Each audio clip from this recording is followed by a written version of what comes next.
पे ना जाओ, दाढ़ियों पे ना जाओ, इमामों पे ना जाओ, गले में पड़ी हुई जंजीरों पे ना जाओ, खुदा का वास्ता है अपना कुरान पढ़ो।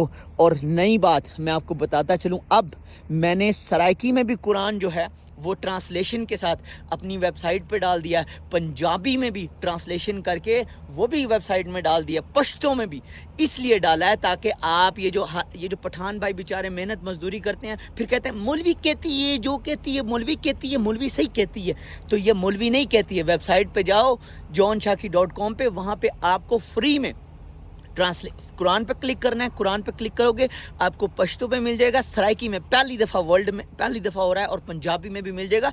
मैं चाहता हूँ इन मौलवियों से आपकी जान छूट जाए, हाँ, और मुझे कोई पैसे नहीं चाहिए आप लोगों के, बिल्कुल फ्री ऑफ कॉस्ट है। और 42,000 अदर किताबें भी अवेलेबल हैं, तफसीर, हदीस, बुखारी, मुस्लिम, सब कुछ पढ़ा है। मैं जितना नॉलेज लेता हूँ वो वहाँ पे आपको हर किताब मिल जाएगी और बिल्कुल फ्री ऑफ कॉस्ट। इसको कहते हैं मुफ्त में इंसानियत के लिए काम करना, ना दीन मिला ना दुनिया। मैं जॉन शाकी भाई, बहुत सारे लोग जो हैं आपके बहुत मद्दाह हैं।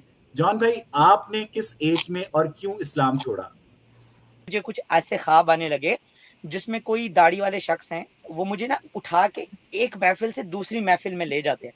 तो जब ये ख्वाब में किससे डिस्कस करता था, वो कहते वो तू पीरों के घर से है, तुझे ना अल्लाह का वो हो गया है, हिदायत हो गई, अब तू नमाज पढ़, अब तू इस तरह कर। और मैं वो बंदा था बगैर वजू के नमाज पढ़ता। मैंने कहा देखता हूँ अगर अल्लाह होगा तो मेरा हाथ रुक जाएगा। अच्छा, फिर मैं ना दिल में अल्लाह को गालियां दिया करता था, यानी पर्सनल एक्सपेरिमेंट, किसी को बताऊंगा तो वो मुझे मार देगा।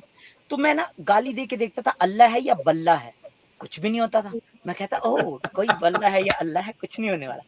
अच्छा, फिर मैं इसको थोड़ा और नेक्स्ट लेवल पे, क्योंकि मैं किसी से डिस्कस नहीं कर सकता था, फिर मेरे वालिद साहब से मैंने एक दिन कहा कि मैंने कहा अब्बू ये जो हम नमाज पढ़ते हैं अल्हम्दुलिल्लाह रब्बिल आलमीन अर्रहमान अर्रहीम मालिक यौमिद्दीन, ये तो हम मतलब क्या कर रहे हैं अरबी में, तू तू तू तू तू तू तू तू कर रहे हैं, इसका कोई फायदा ही नहीं है। तो अब्बू ने कहा अच्छा तो आप बता दें कैसे नमाज पढ़नी है। तो मैंने कहा अब्बू ऐसे पढ़ते हैं नमाज, अल्हम्दुलिल्लाह रब्बिल आलमीन, तमाम तारीफें अल्लाह के लिए है, अर्रहमान अर्रहीम, जो निहायत रहम करने वाला है, मालिक यौमिद, यानी कि मैं एक एक वर्ड का तर्जुमा, मेरा बाप मुझे देख रहा है, अच्छा ज्यादा पढ़ लिख गए हो। तो मेरे अब्बा ने मुझे थप्पड़ मार दिया। अच्छा, मैं हैरान यार, कोई ऐसा शख्स देखा है आपने जो बेटा उसको बता रहा है और अब्बा उसको मार रहा है। अच्छा, मैं जो भी बात करूं तो मेरे घर सर, में पहले एक मशहूर हो, अब्बा बेटे की गर्दन पर छुरी भी चला चुका है। हाँ जी, मेरे अब्बू मुझे काफिर डिक्लेयर कर चुके थे।